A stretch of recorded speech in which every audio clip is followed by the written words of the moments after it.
vamos ver então os pronomes reflexivos, como está no material que eu enviei para vocês.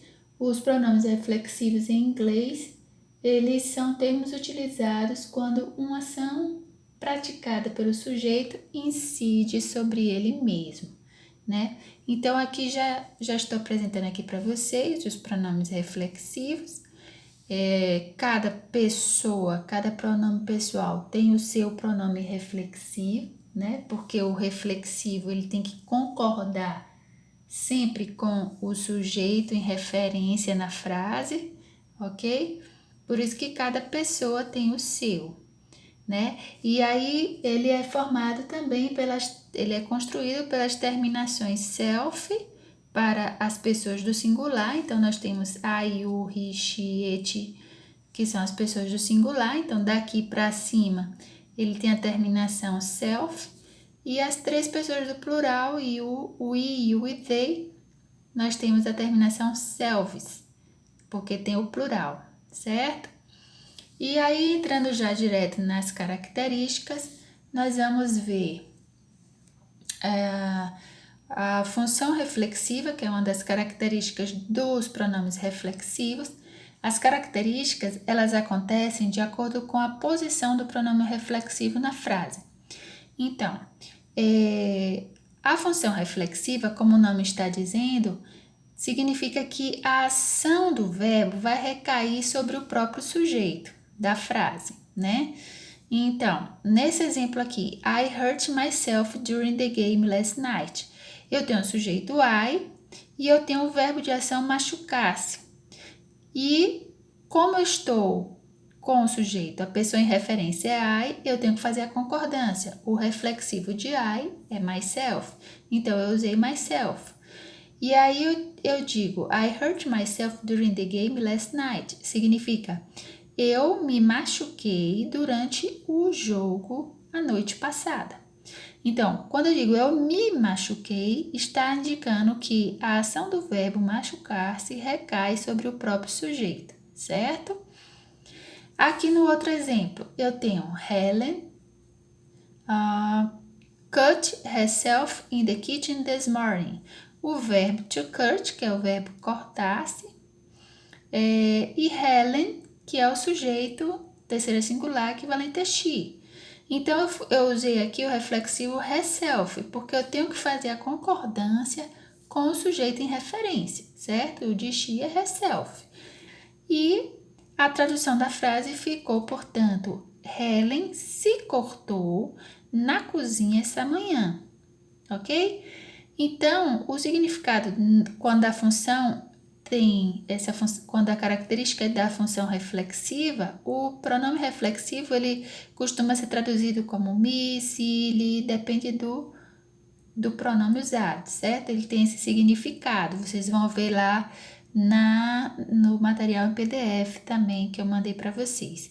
Bom, quando eu digo que Helen se cortou, a ação de cortar recai sobre a própria Helen, ok, gente? Agora, uma dica para ficar mais claro ainda para você que o reflexivo na frase ele vai estar na função reflexiva, a dica é que ele vai vir sempre após um verbo. Então, quando ele estiver posicionado depois do verbo, aqui é o verbo, né, machucar-se, aqui também é o verbo cortar-se. Quando o pronome reflexivo vem depois do verbo, ele está na função reflexiva, tá bom? A outra característica é a função enfática. Como o nome está dizendo, vai ser usado para enfatizar o sujeito, né? E esse sujeito, essa ênfase, aliás, ela pode vir logo após o sujeito ou ela pode vir no final da frase, também enfatizando o sujeito.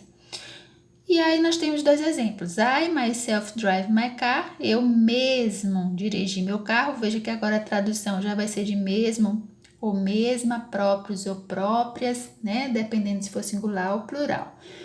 Então, veio após o sujeito, função enfática, ou no final da frase, tá bom? Por que eu usei myself? Porque eu estou me referindo, eu estou concordando com a pessoa em referência I. Eu mesma dirigi meu carro, ou eu eu mesma, né? A tradução melhor. E aqui we solved that problem ourselves. Para we, o pronome reflexivo é ourselves. Então, significa nós resolvemos aquele problema. Ou melhor, nós mesmos resolvemos aquele problema. O ourselves poderia vir aqui, logo depois do sujeito. We ourselves solved that problem. Ou assim como o myself aqui poderia estar no final. I drive my car myself. Quando a função é enfática, você pode colocar o pronome reflexivo logo após o sujeito ou no final da frase. Essa é a dica, ok? Tá aqui, ó. Vem após o sujeito ou no final da frase. E a última característica, que é da função idiomática, essa é mais fácil de você identificar, porque o pronome reflexivo ele vai vir sempre precedido de by, né? Então, veio by, preposição by, na frente do pronome reflexivo, é função idiomática. Essa é a dica. Então, Peter likes to travel by himself. Peter gosta de viajar sozinho. Então, agora a tradução mudou também. Vai ser sozinho, sozinha, sozinhos ou sozinhas, que significa o mesmo que a palavra alone em inglês. Alone não é pronome reflexivo, é uma palavra em inglês que tem o mesmo significado dos pronomes reflexivos precedidos de by, certo? E aqui em relação ao imperativo, ele dizendo, porque o imperativo a gente não visualiza o sujeito, né? O sujeito é oculto. Quando eu digo olhe, se eu disser assim, olhe para mim, quem é que eu estou pedindo para olhar? Você, né? Então, você é o sujeito da frase. Você fica oculto. O imperativo é sempre direcionado à segunda pessoa do singular ou do plural. Esse Mary aqui, veja que tem uma vírgula, ou seja, é um vocativo. Mary é com quem eu estou falando. Aí eu olho para ela e digo, aí eu digo, se olhe no espelho, look at yourself in the mirror.